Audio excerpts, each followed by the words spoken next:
Tom Baker wiped the grease from his hands and looked up at the massive digital clock hanging in his workshop at Station 42. It was almost closing time, and he was ready to call it a day. The space station's repair bay had been quiet all afternoon, which was unusual for the normally busy trading post. Just as he started putting away his tools, the repair bay's alert system chimed. Through the massive transparent aluminum windows, he spotted an approaching ship. It wasn't like anything he'd seen before. Sleek, with flowing lines that seemed to defy normal spacecraft design. The vessel's hull sparkled with an iridescent sheen that reminded him of soap bubbles in sunlight. Great, Tom muttered to himself.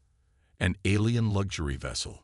In his experience, alien ships meant dealing with stuck-up engineers who looked down on primitive human technology. Still, business was business. The ship docked with surprising grace for its size. As the airlock cycled, Tom straightened his oil-stained jumpsuit and tried to look professional. The door hissed open, revealing a tall figure that had to duck to enter the workshop. The alien stood nearly 8 feet tall, with smooth blue-tinted skin and 4 arms. Its face was oddly peaceful, with large eyes that reflected light like polished copper. It wore what looked like a captain's uniform, though the design was unlike any Tom had seen before. "You are the mechanic?" the alien asked, its universal translator giving the words a slight musical quality. "Yes, sir. Tom Baker, at your service." He gestured to the certification badges on his sleeve, including his recently earned deep space engineering license. The alien captain introduced himself as Rux. "My ship, the Star Weaver, is unwell." The way he said it made it sound like he was talking about a sick child rather than a spacecraft. "The other mechanics, they say nothing is wrong. But I know my ship. She is not performing as she should." Tom nodded, already intrigued. "Mind if I take a look?" Captain Rux led him aboard. The interior of the Star Weaver was even more impressive than its exterior. Corridors curved in gentle spirals, and the walls seemed to pulse with a soft inner light. But Tom wasn't here to admire the architecture. His eyes were drawn to the subtle signs that only an experienced mechanic would notice. The deck plates vibrated at an odd frequency. The air recyclers made a barely perceptible whine. And there was something off about the way the power conduits glowed behind their transparent panels. "How long has it been since your last full maintenance cycle?" Tom asked, running his hand along a wall panel. 3 standard cycles. We've had the finest mechanics at every major port check her systems. All say she operates within normal parameters." Rux's copper eyes flickered with frustration. "But she once moved like a dancer among the stars. Now she feels heavy." Tom pulled out his diagnostic tablet and began taking readings. His eyebrows rose as the data flowed across the screen. "Mind if I check your engine room?" The engine room was a cathedral of advanced technology. Crystalline structures pulsed with energy, and holographic displays showed readings in alien script that Tom's translator struggled to decode. But numbers were numbers, and efficiency ratings were universal. "Found your problem," Tom said after 15 minutes of examination. "Or rather, problems. Plural." Rux leaned forward eagerly. "Can you fix them?" "Yes, but..." Tom hesitated. "You're not going to like how." "Explain." "Your power distribution system is actually fighting against itself. These crystals..."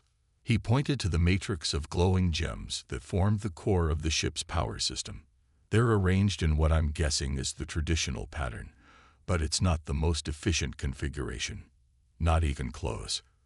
Rux's copper eyes widened in alarm. "The crystal matrix arrangement is sacred. It has been perfected over 10,000 years of development." "Maybe so," Tom said carefully, "but I can improve your ship's performance by at least 40% with some basic reorganization. No new parts needed, just a different approach." He paused, then added, "Of course, it's your call, Captain."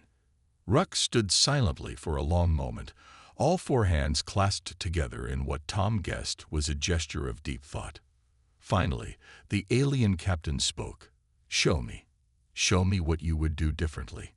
Tom grinned and pulled out his tablet, ready to demonstrate how sometimes the simplest solutions were the best ones, even in the face of 10,000 years of tradition. Tom pulled up a holographic diagram of the Star Weaver's power core on his tablet.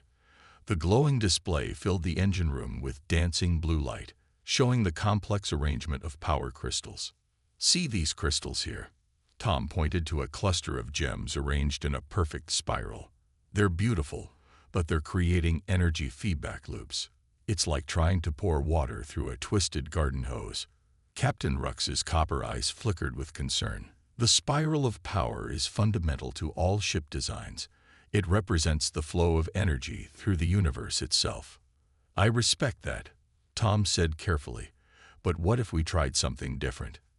He manipulated the hologram, rearranging the crystal configuration into a new pattern. "Look at this. Simple parallel circuits, like a river splitting into smaller streams and coming back together." "Impossible," Rux whispered, but Tom noticed all four of his hands were trembling with interest. "The sacred texts specifically forbid parallel arrangements. They claim it disrupts the harmony of the power flow." Tom walked over to one of the actual crystal arrays. "Permission to demonstrate something small. I'll only move one crystal, and we can put it right back if it doesn't work." After a long moment of internal struggle, Rux nodded. "Proceed, but carefully." Tom donned his insulated gloves and gently grasped one of the smaller crystals. The moment he touched it, warning lights flashed throughout the engine room, and alien script scrolled across multiple screens. "The ship's safety systems are protesting," Rux said, his voice tight with anxiety. "That's because nobody's ever tried this before," Tom replied, carefully lifting the crystal from its housing. He rotated it 90 degrees and placed it in a perpendicular position to its original orientation. The warning lights grew brighter, and a low hum filled the engine room. "Watch this," Tom said, pointing to the power output display. As they watched, the efficiency rating began to climb. 3%, 5%, 8%. Rux's eyes widened. This is impossible." "Not impossible, just different." Tom grinned. "And this is just one crystal. Imagine if we optimized the whole system." The alien captain stared at the readings for a long moment. Finally, he spoke. "What else would you change?" Tom spent the next hour explaining his plan, using simple diagrams and examples from Earth's history of technological development. He talked about how humans had once thought electricity had to flow like water, until experiments proved otherwise.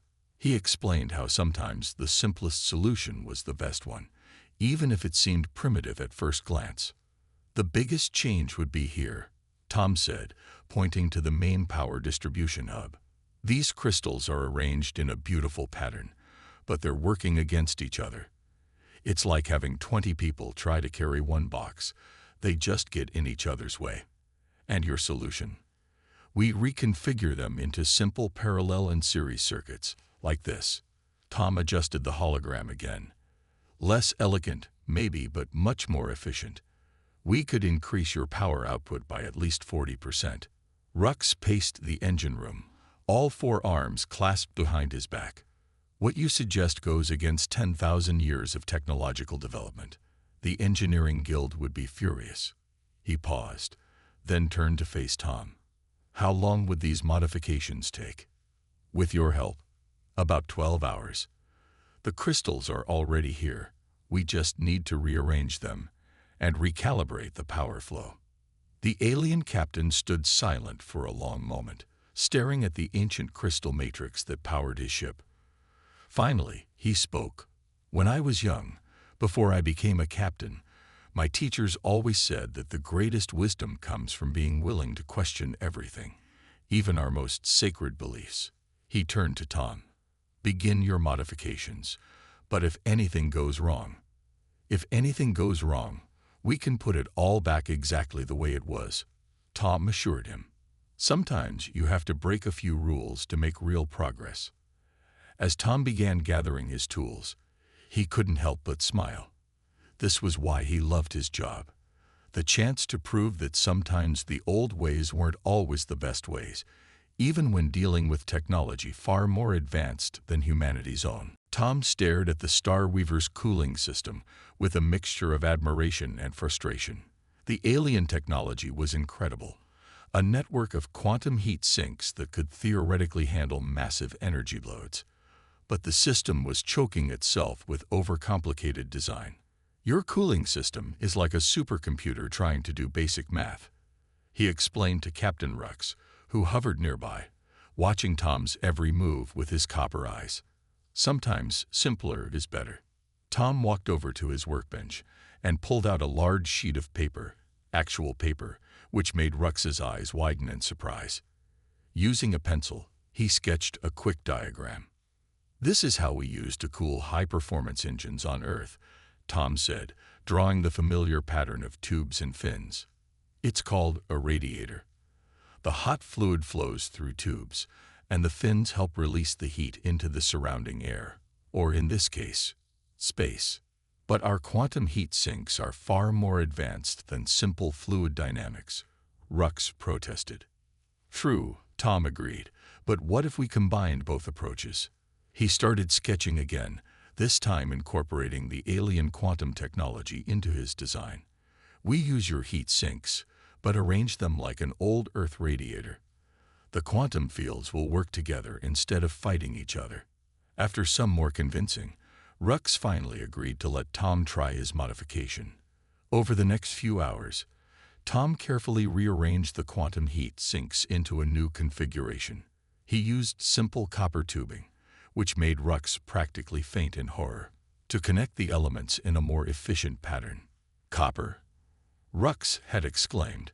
That's primitive material." "Primitive doesn't mean ineffective," Tom replied as he worked. "Copper is still one of the best heat conductors known to humanity. Sometimes the old solutions are still the best ones."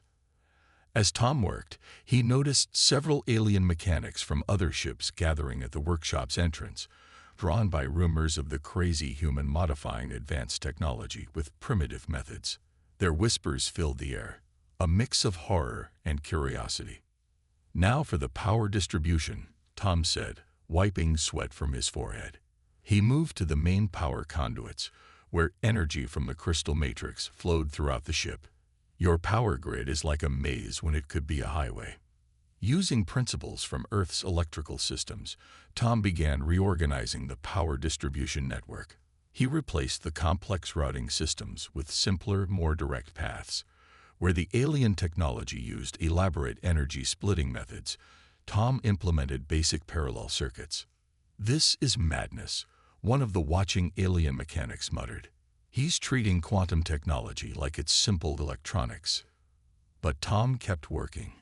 He installed bypass systems inspired by automotive fuses, added surge protectors based on lightning rod principles, and even incorporated a simple mechanical backup system, just in case.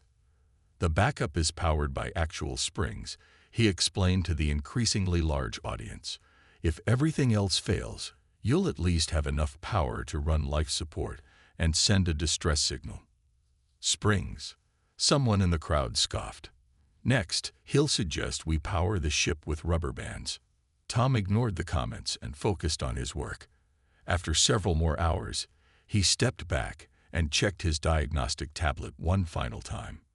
"Ready for a test run," he announced. The crowd of alien mechanics pressed closer. Captain Rux, who had been surprisingly patient throughout the entire process, moved to the main control panel. "Beginning power-up sequence," Rux announced formally. The engine room hummed to life. The crystal matrix glowed brighter than before, its energy flowing through Tom's modified distribution system. The new cooling system began its work, quantum fields harmonizing with simple thermodynamics. On the main display, power readings began to climb. The efficiency metrics rose steadily, surpassing the previous baseline, then continuing upward. When they finally stabilized, the room fell silent. "Impossible," whispered one of the alien mechanics. The reading showed a 60% increase in overall system efficiency, even better than Tom had predicted. The temperature readings were lower than ever, and the power distribution was perfectly stable. Captain Rux turned all four arms outward in what Tom had learned was a gesture of profound respect. "It seems," the captain said, "that we have much to learn from primitive human innovation." The gathered crowd of alien mechanics stared at the power readings in stunned silence. Tom's modifications to the Star Weaver had produced results that their advanced calculations had deemed impossible.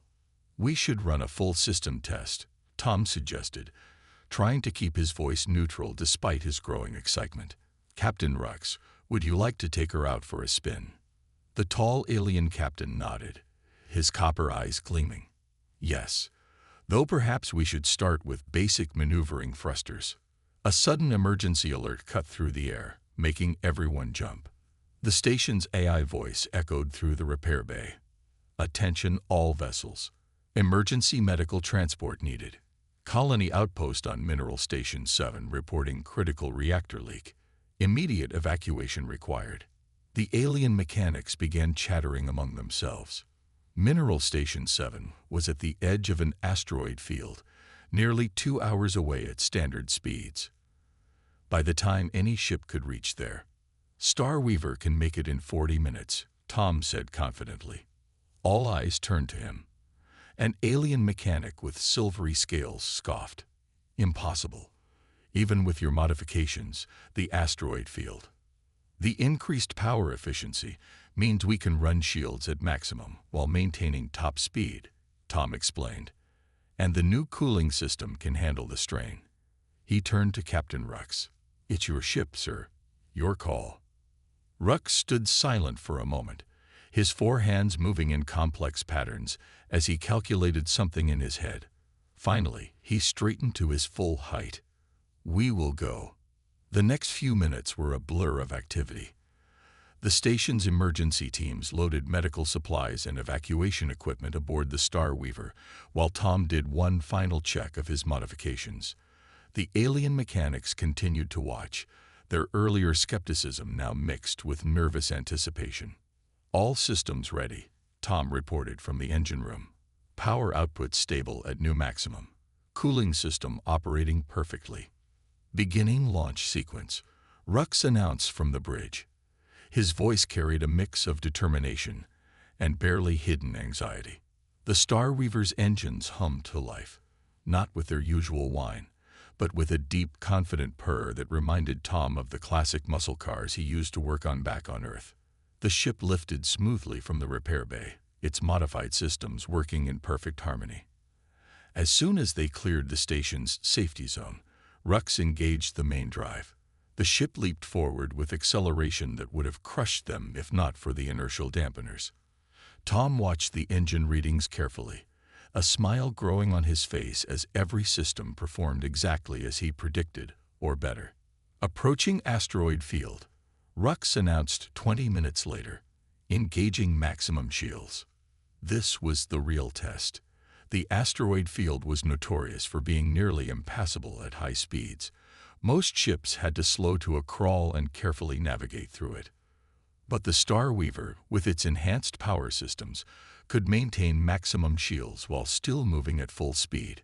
The ship darted between the massive rocks like a swimmer through waves, its improved power distribution allowing for split-second adjustments. Shield strength holding at 98%. Tom reported, watching in amazement as his primitive modifications proved their worth. Cooling systems managing the load perfectly.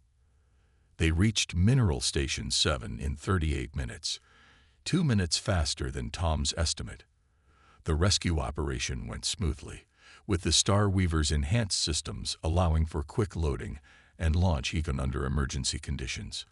When they finally returned to Station 42, having delivered all evacuees safely to the medical facilities, a large crowd had gathered in the repair bay. News of the emergency rescue had spread quickly. Captain Rux emerged from his ship and addressed the assembled aliens, his copper eyes shining with pride. The modifications not only worked, they exceeded all expectations. The Star Weaver performed better than she ever has, even when new. Tom stood quietly to the side, trying not to look too pleased with himself. But he couldn't help grinning when one of the previously skeptical alien mechanics approached him with all appendages held low in a gesture of respect. Perhaps, the alien said slowly, there are some advantages to thinking differently about technology. Looking at the gathered crowd of curious alien faces, Tom realized this was just the beginning. Sometimes it took an emergency to prove that innovation could come from unexpected places, even from a primitive human mechanic with some old-fashioned ideas. Word spread fast in space. Within 3 days of the emergency rescue, Tom's repair bay was crowded with alien ships. Captains and engineers from across the sector came to see the human who had modified advanced technology using primitive methods. "You want to do what to my ship?" asked a tall, insectoid merchant captain, clicking his mandibles nervously as Tom explained his proposed modifications. "Just a simple reconfiguration of your power grid," Tom said, sketching on his tablet. "Same principle as I used on the Star Weaver. Look at your efficiency readings. You're wasting nearly 40% of your power fighting against your own systems." In another corner of the repair bay, Captain Rux was holding court, showing off his improved ship to a group of amazed visitors. The Star Weaver had become something of a legend after the rescue mission, with its performance specs being shared and discussed across all major trading routes. "The human's modifications are unorthodox," Rux admitted to his audience, "but the results are undeniable. My fuel costs have dropped by half, and my delivery times are down 30%. As Tom worked on his third ship of the day, a delegation of official-looking aliens entered the repair bay. They wore elaborate robes covered in glowing symbols. Members of the Engineering Guild, the organization that regulated and certified all spacecraft modifications in this sector of space. "Mr. Baker," their leader said, a tall alien with crystalline growths instead of hair, "we need to discuss your activities." Tom put down his tools and wiped his hands. He'd been expecting this. The Guild was notorious for its conservative approach to technology, enforcing strict adherence to traditional designs and methods.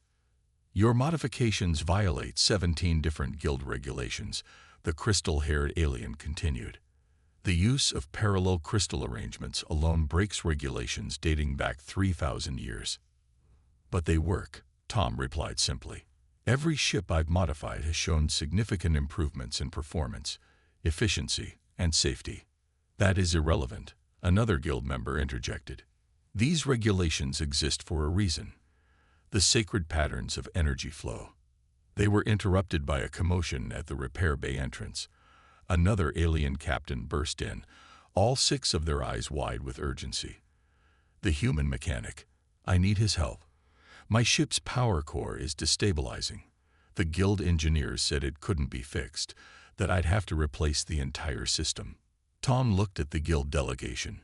"Would you like to help with this, or should I handle it my way?" The Guild members shifted uncomfortably, their robes shimmering with agitation. The crystal-haired leader spoke carefully. "We will observe. For safety purposes, of course." Over the next 2 hours, Tom demonstrated his methods to the increasingly fascinated Guild members. He showed them how combining their advanced technology with simple practical solutions could produce remarkable results. He explained his reasoning for each modification, backing up his primitive ideas with solid engineering principles. "See this connection here?" Tom pointed to a power junction.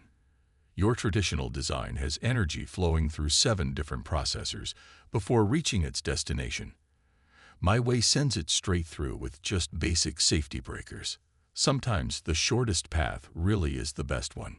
By the time he finished saving the destabilizing power core, using a combination of Guild technology and what he called good old-fashioned common sense, even the most skeptical Guild members were taking notes.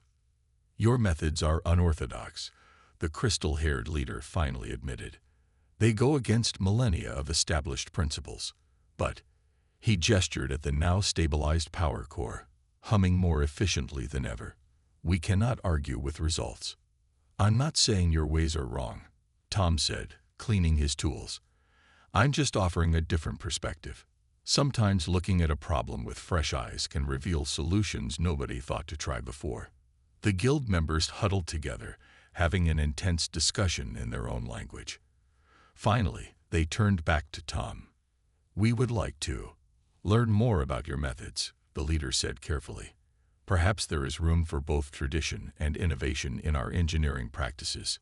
Tom smiled, looking around at his crowded repair bay full of ships waiting for his primitive upgrades. Sometimes the best way to change the future was to remember the simple lessons of the past. Tom was elbow-deep in an alien engine compartment when the emergency sirens blared again.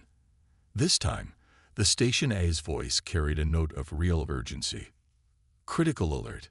Mining Platform Delta reports catastrophic reactor failure. Multiple platforms in the mining belt affected. Immediate mass evacuation required. All capable ships respond." The repair bay erupted into chaos. Tom quickly pulled himself out of the engine he was working on, his mind already racing. The mining belt was home to thousands of workers spread across dozens of platforms. A reactor failure there could trigger a chain reaction through the closely packed facilities. "How many ships do we have ready?" he shouted over the commotion. Captain Rux, who had been supervising modifications to another merchant vessel, stepped forward. "Star Weaver is ready. 2 other ships with your modifications are docked and fully operational." "Not enough," one of the guild engineers said, checking a holographic display.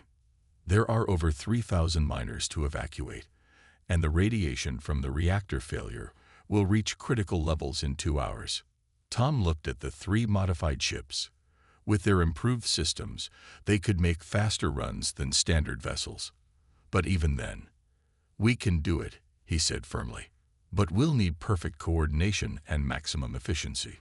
He turned to the guild members. "I need your help. We're going to modify these ships' systems for emergency operation." The next 30 minutes were a blur of activity. Tom and the guild engineers worked frantically, pushing his modifications even further. They stripped out all non-essential systems, rerouting the power to engines and shields. The guild members, finally embracing his practical approach, contributed their deep knowledge of the technology to help optimize every change. Divert all power from the luxury systems, Tom instructed as they worked on the Star Weaver. Life support, engines, and shields only. Everything else is secondary.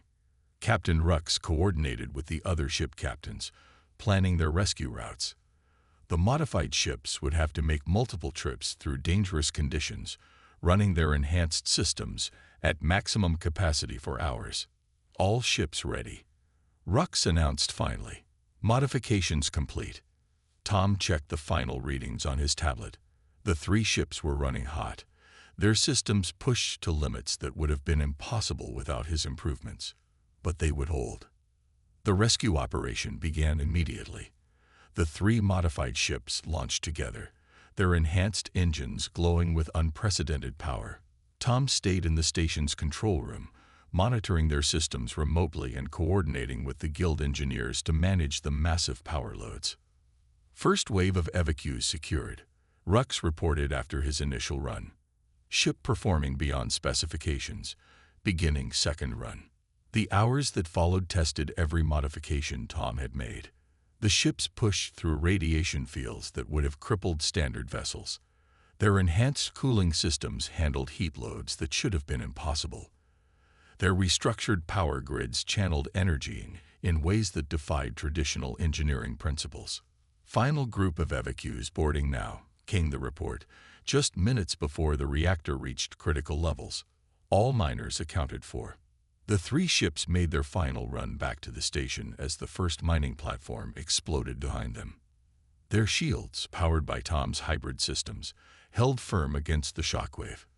When the last evacue was safely aboard the station, the final count was clear. 3 modified ships had evacuated 3,247 miners in under 2 hours, making multiple runs through conditions that would have destroyed standard vessels. In the aftermath, Tom found himself surrounded by guild engineers, all talking excitedly about the performance they'd witnessed. The crystal-haired leader approached him with an expression of deep respect. "Today proved beyond any doubt that innovation and tradition can work together," he said. Your primitive modifications save thousands of lives. Tom looked around at the tired but proud ship crews, the grateful miners, and the excited engineers. Sometimes the best solutions come from mixing the old with the new, he said. Today wasn't about proving my methods were better. It was about showing how different approaches can work together. The guild leader nodded slowly. Perhaps it is time for the guild to embrace some new perspectives. Would you consider teaching our engineers your methods? Tom smiled, already imagining the possibilities. I'd be honored. After all, the best traditions are the ones that leave room for growth. 3 months after the mining platform rescue, Tom's repair bay looked very different.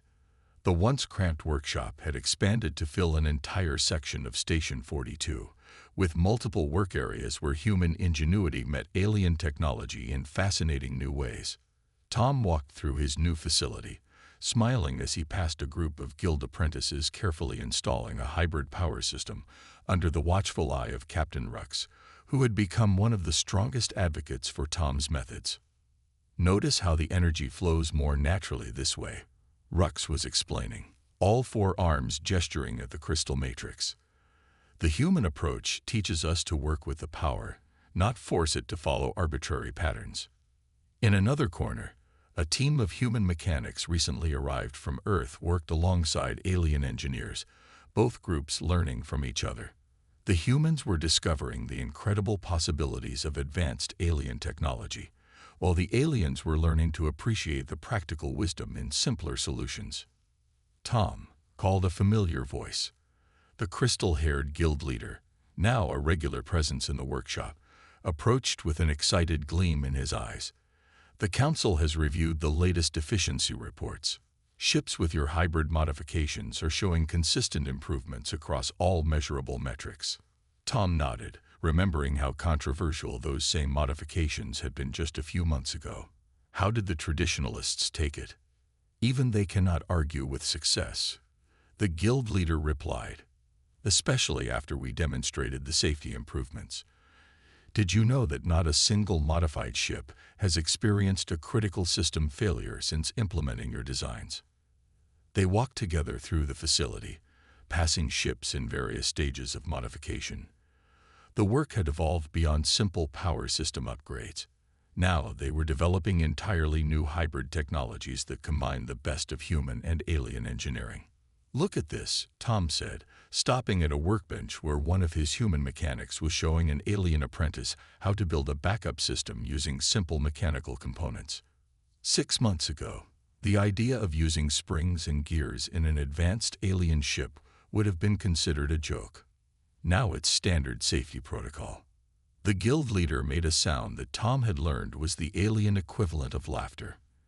And to think we once considered human technology primitive. Your people have taught us that true advancement comes not from complexity, but from understanding fundamental principles. A commotion at the entrance drew their attention. A new ship was arriving, one of the latest alien cruise vessels, its hull gleaming with technology far beyond anything Earth had developed. Yet its captain had come specifically requesting Tom's primitive modifications. The waiting list keeps growing, Tom said, checking his tablet. We're booked solid for the next 3 months, even with the expanded facility. Which is why the Guild Council has a proposal for you. The Guild leader said, we want to establish similar facilities at other major stations. Training centers where human and alien engineers can work together, sharing knowledge and developing new solutions. Tom looked around at what his simple repair bay had become. The walls were covered with diagrams showing hybrid systems that merged ancient human engineering principles with advanced alien technology. Mechanics of different species worked side by side, each bringing their own perspective to solve problems. You know, Tom said, when I first started modifying alien ships, I thought I was just finding ways to make them run better. I never imagined it would lead to all this. That is because you did something many of us had forgotten. The guild leader replied. You looked at technology not as a sacred art to be preserved, but as a tool to be improved. In doing so, you helped us remember that progress comes from questioning, experimenting, and being willing to try new or even old ideas. As if to emphasize his point, the Star Weaver glided past the workshop windows, its modified systems humming with a perfect blend of human and alien engineering. The ship that had started it all was now a living symbol of what could be achieved when different cultures and technologies work together. "So," the guild leader said, "will you help us build this future?" Tom watched a young human mechanic high five. Well, high four. An alien apprentice after successfully completing a modification. He smiled, knowing that this was just the beginning of a revolution in space engineering. "Count me in," he said. "After all, the best innovations come from sharing knowledge, not keeping it locked away. Let's show the galaxy what we can achieve together."